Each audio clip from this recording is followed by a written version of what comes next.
Bonjour, dans cette vidéo, on va voir, pendant la phase de prototypage, comment répondre à la question peut-on réduire la masse d'une pièce sans affecter sa résistance et en tenant compte des contraintes de fabrication. On va voir cela au travers de simulations en CAO avec Réo en optimisation topologique. On peut déjà optimiser une conception en faisant varier les valeurs des paramètres, comme des paramètres de cote, de nombre de répétitions de pièces dans un assemblage, ou de caractéristiques mécaniques de matériaux comme le module de Young. En faisant des études de sensibilité, on peut tracer des courbes d'évolution, par exemple de contraintes en fonction de cote, ou du module de Young en fonction de la déformation d'une pièce. On peut demander au logiciel Creo de trouver les valeurs de ces paramètres au travers d'études d'optimisation. Ainsi, je vous invite à regarder d'autres vidéos qui expliquent cette méthode d'optimisation à l'aide de paramètres.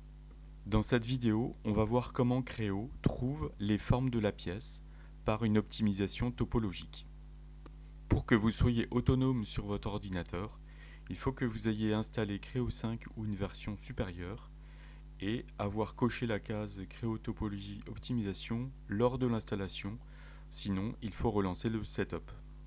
Sur cette diapositive, on a une vision globale de ce qui va être présenté dans cette vidéo. À partir d'une étude de résistance des matériaux standard, on va montrer ici comment réaliser une étude de RDM en topologie, puis générer automatiquement le fichier 3D. Ensuite, on va améliorer encore le résultat par une étude de résistance des matériaux. Ensuite, on va exporter le résultat au format STL ou STEP pour réaliser le prototype. La démonstration va être faite sur un exemple simple, basé sur la vidéo que vous avez sans doute déjà vue pour la sollicitation de traction. Le résultat que l'on va obtenir à partir du module d'optimisation topologique permettra d'avoir une pièce avec moins de matière, donc d'avoir une diminution de la masse, d'avoir une répartition des contraintes maximales sur un volume beaucoup plus grand de la pièce, d'avoir une valeur maximale de la contrainte inférieure ou égale à la contrainte maximale de départ et de tenir compte du procédé de fabrication choisi. Enfin, on améliorera le résultat et on le vérifiera par une étude de résistance des matériaux. Lancez Créoparamétrique et on va ouvrir le fichier 3D qui a été fait lors de la vidéo sur la sollicitation de traction. Donc ouvrir et j'ouvre le modèle bar.prt. On va maintenant basculer dans le module de topologie. Sous Application, je sélectionne le bouton Topologie Optimisation. On retrouve bien à une extrémité le jeu de chargement et à l'autre extrémité les deux restrictions de déplacement sur les deux régions de surface que l'on avait définies. On va définir les zones exclues de l'étude de topologie pour que le logiciel ne propose pas des formes dans ces zones.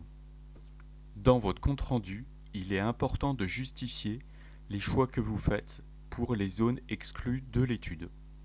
Comme on serre la pièce dans un étau, donc sur l'image à droite de la pièce, on veut que la zone soit totalement remplie sur un volume de 25 par 10, qui est la section, sur une longueur de 40 mm.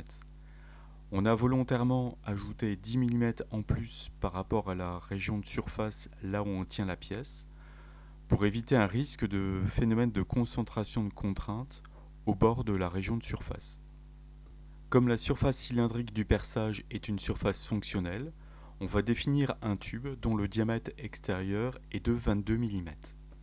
Ainsi, le logiciel ne va pas créer des très petits éléments si ce diamètre serait très proche du bord. Enfin, tout à gauche de la pièce, là où on exerce un effort, on veut avoir un volume de matière complètement rempli, de 25 par 10 sur une longueur de 5 mm. Je vais créer dans un premier temps la région de volume par extrusion, là où je tiens la pièce, donc à cette extrémité. Je me mets à plat et avec le bouton rectangle, je dessine un rectangle. J'appuie avec la molette de la souris et je double-clique sur la valeur, je la remplace par 40, je valide au clavier et je fais OK. Et je peux mettre une longueur de 10 mm ou choisir d'autres options comme ici jusqu'à la surface suivante, pourquoi pas. Et je valide. Je vais créer une deuxième région de volume, donc toujours par extrusion. Je peux choisir l'extrémité du bout de la pièce. Je me mets à plat. De la même manière avec rectangle. Je dessine le rectangle qui s'aimante sur la forme de la pièce. Je valide. Et je vais mettre une longueur de 5 mm. Et je valide. Donc j'ai ma deuxième région de volume qui apparaît à gauche aussi. Je vais définir maintenant la région de volume au niveau du perçage. Donc un clic gauche sur le dessus de la pièce, je me mets à plat. Je sélectionne le bouton cercle, un clic gauche sur le centre, un clic gauche sur le cercle existant, puis je refais la même chose, donc je clique au centre, puis un clic gauche ici, je valide, j'appuie avec la molette de la souris, je double-clique sur la valeur de la cote, je mets 22, je fais entrer au clavier et je valide l'esquisse. De la même manière, je vais mettre une profondeur de 10 mm et je valide. Ainsi, j'ai les trois régions de volume à gauche dans l'arbre du modèle. N'oubliez pas aussi de préciser dans votre compte-rendu le choix que vous avez fait concernant le maillage. Soit vous laissez le maillage proposé par le logiciel, ou soit, comme ici, un maillage avec une taille maxi de 2 mm pour les éléments. Plus le maillage sera fin et plus les temps de calcul seront longs, et vice versa. Avec le bouton maillage, il va me proposer un maillage, donc je fais fermer, et sous diagnostic, il m'a proposé 21 691 éléments. Donc si je suis pas satisfait, et si je pense que c'est un peu grossier, je peux affiner le maillage. Pour cet exemple, avec CTRL, je vais sélectionner taille d'élément maximum, je vais mettre 2 mm et je vais choisir composant. Donc je fais OK, je vois apparaître un petit logo et si je fais ensuite le bouton maillage, il me propose un nouveau maillage avec un peu plus d'éléments et je fais fermer. J'oublie pas d'enregistrer le maillage. Dans votre compte-rendu, donnez les contraintes liées au procédé de fabrication et vos réglages choisis. On pourra choisir une ou une combinaison de plusieurs contraintes de fabrication. Cela pourrait être par exemple par remplissage, par extrusion, par emboutissage, par remplissage radial, avec une forme, avec un rayon, avec symétrie périodique, avec une épaisseur de paroi. En sélectionnant le bouton Région de topologie, je vois que le composant est bien sélectionné et je vais exclure les trois régions de volume précédemment définies pour qu'il me crée de la matière en dehors de ces régions. Donc avec un clic gauche, je peux les sélectionner dans la fenêtre graphique et avec la touche CTRL enfoncée, ou sinon je peux aussi les sélectionner à gauche dans l'arbre du modèle. Si je veux réaliser cette pièce par découpe laser et avoir des bords droits, je vais ajouter ici, sous restriction de fabrication, je vais ajouter par extrusion selon l'axe Y. Et comme je veux une pièce plutôt symétrique, je vais ajouter une contrainte de symétrie dans le plan YZ, comme ceci. Et je valide. Avec le bouton Analyse, je sélectionne Nouveau et je constate bien que on a bien le jeu de chargement et le jeu de contraintes. Je peux mettre un nom comme Analyse. Voilà, donc de type structure. Et je fais OK. Et je fais fermer. On va maintenant définir les objectifs et les contraintes. De même, c'est important de le préciser dans votre compte-rendu. On va ici choisir deux objectifs. Le premier de minimiser l'énergie de déformation et le deuxième de minimiser la fraction massique. On va choisir comme restriction de conception de donner la valeur de la contrainte maximale de 137 mégapascales, c'est le résultat que l'on a trouvé dans l'étude de RDM dans le cas de la sollicitation de traction. En sélectionnant le bouton Objectif de conception, je vais minimiser l'énergie de déformation. Je vais changer le nom, je vais écrire énergie. Et à droite de Analyse, je sélectionne Analyse. Et je fais OK. Avec le bouton Objectif de conception, je choisis maintenant fraction massique et je vérifie bien que c'est sur minimiser. Et donc là, je vais taper fraction. Voilà, je fais OK. Je sélectionne maintenant le bouton Restriction de conception et je choisis à droite de type de réponse contrainte, donc de von Mises, et je choisis le composant, donc tout à gauche, je clique sur le nom de la pièce, comme ceci, et ça apparaît dans cette fenêtre-là. Je sélectionne à droite de Analyse la case qui correspond à l'analyse précédemment définie, et en dessous, à droite de limite supérieure, je vais mettre la valeur de 137 mégapascales qui correspond à la contrainte maximale pour un profilet plein, ce qui nous permettra ainsi de faire une étude comparative. Mais on peut aussi, à droite de limite supérieure, mettre aussi la valeur de la résistance élastique du matériau. Comme je veux que cette valeur de 137 fasse partie de toute la pièce, on ne va pas ici dans cette fenêtre région exclue sélectionner les 3 régions de volume que l'on avait définies. Je ferme maintenant cette fenêtre. Les temps de calcul seront beaucoup plus longs que pour une étude classique standard en résistance des matériaux. Pour accélérer les calculs, je vous conseille de mettre à peu près la moitié de la valeur de la mémoire RAM de votre machine et de mettre le nombre maximal de processeurs, comme c'est indiqué sur cette diapositive. Avec le bouton Étude d'optimisation, je vais créer une étude. Voilà, donc je tape un nom. Je sélectionne la région, les régions de topologie précédemment définies. Je sélectionne les 2 objectifs de conception. Et sous restriction, je sélectionne aussi la restriction de conception concernant la valeur de 137 mégapascales. Et pour aller plus vite au niveau de l'avancement des calculs, je vais mettre environ la moitié de la capacité en RAM de ma machine et le nombre de processeurs. Et je peux aussi augmenter le nombre de cycles de calcul. Donc je peux mettre 50 par exemple. Je fais OK et OK. Donc je viens de définir à gauche l'étude d'optimisation. Si l'on ne voit pas le maillage à l'écran, on peut sélectionner le bouton maillage. Je fais fermer.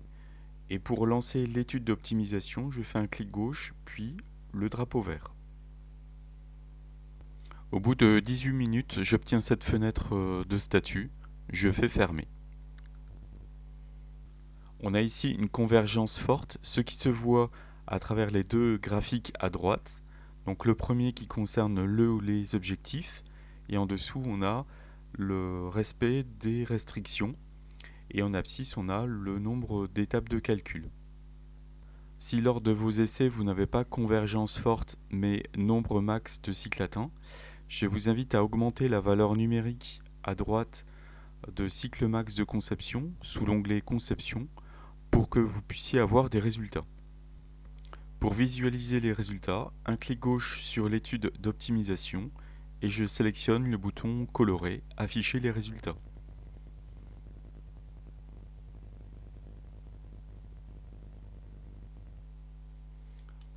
Donc je vois ici le résultat et je vérifie sous contrainte d'éléments que je suis au maximum à 137 mégapascales.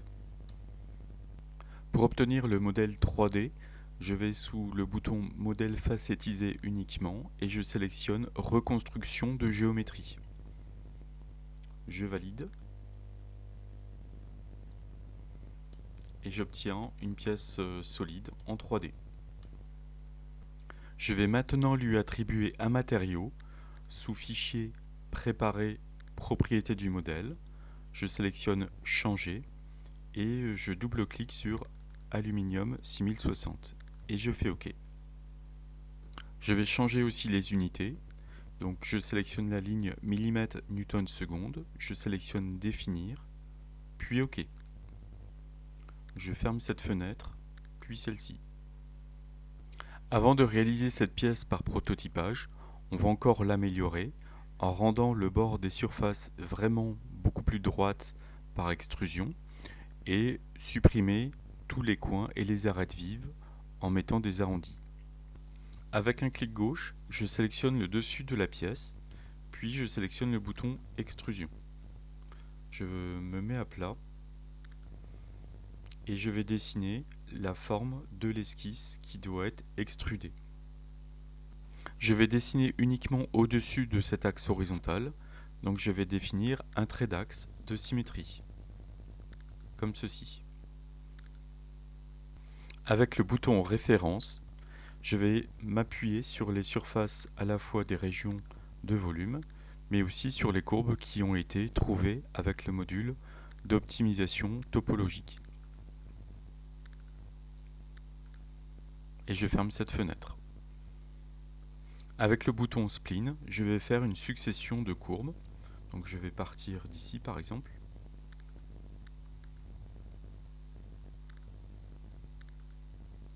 Je valide avec la molette de la souris. Je vais ajouter par exemple ici une contrainte de tangence, donc entre la courbe et la référence, donc avec la touche CTRL. Donc je continue avec Spline. Ainsi de suite, je fais toute la longueur de la pièce. Voilà, je viens de faire une succession de courbes le long de la pièce et maintenant je vais faire une symétrie. Donc un clic gauche enfoncé et je relâche pour ouvrir une fenêtre suffisamment grande pour contenir toutes les courbes. Et ensuite avec le bouton symétrie, je sélectionne l'axe que j'ai fait précédemment. Ensuite, je trace avec le bouton ligne de trait pour boucler les extrémités, comme ceci. Je valide l'esquisse et je mets une valeur de 10 mm pour la profondeur. Et la pièce pour le moment est remplie. Je vais l'évider maintenant avec la même technique. En rééditant l'esquisse de l'extrusion, avec les boutons ligne, cercle, spline, congé, je réalise les différentes formes intérieures comme ceci. Et je valide. On va vérifier maintenant la résistance de cette pièce avec la même méthode que celle décrite dans la vidéo pour la sollicitation de traction, en appliquant à gauche le chargement de 8000 N et en bloquant à droite sur deux régions de surface les degrés de liberté en translation. Après avoir lancé l'exécution d'une analyse statique monopasse, je sélectionne le bouton Examiner les résultats et en visualisant les contraintes de von Mises, je vois que la pièce est globalement d'un bleu foncé et si je mesure par exemple la contrainte au niveau de l'intérieur du perçage, je suis même inférieur à 137 mégapascales. Je peux constater qu'il y a un phénomène de concentration de contraintes au bord de la région de surface, donc on ne va pas tenir compte de ces résultats dans cette zone. On peut mesurer la masse de la pièce, donc sous analyse propriété massique, je fais aperçu et je vois ici que la masse est de 96,3 grammes. Pour réaliser votre prototype avec un fichier STL ou STEP, sous fichier enregistrer sous, vous pouvez faire enregistrer une copie et choisir votre format, ici soit STEP, soit STL. Dans votre compte-rendu, n'oubliez pas de donner une conclusion. On vient de trouver une forme de pièce plus légère avec 27% de kg en moins et tout en étant aussi résistante. Le coût de fabrication de la pièce est à estimer aussi. Il ne faudrait pas rejeter une solution, uniquement parce que le coût de fabrication serait plus important. Il est préférable que le concepteur raisonne sur le cycle de vie du produit en considérant aussi les autres phases comme les phases d'utilisation, de transport et autres. Il serait alors intéressant d'avoir les réponses à ces questions, comme par exemple quelle diminution du coût énergétique lors de la phase d'utilisation, en particulier si le système se déplace, quels sont les différents coûts sur le cycle de vie du produit, quel bilan carbone, même si le coût de fabrication est plus important. Une étude d'optimisation topologique permet d'intégrer l'éco-conception dans la conception d'un produit.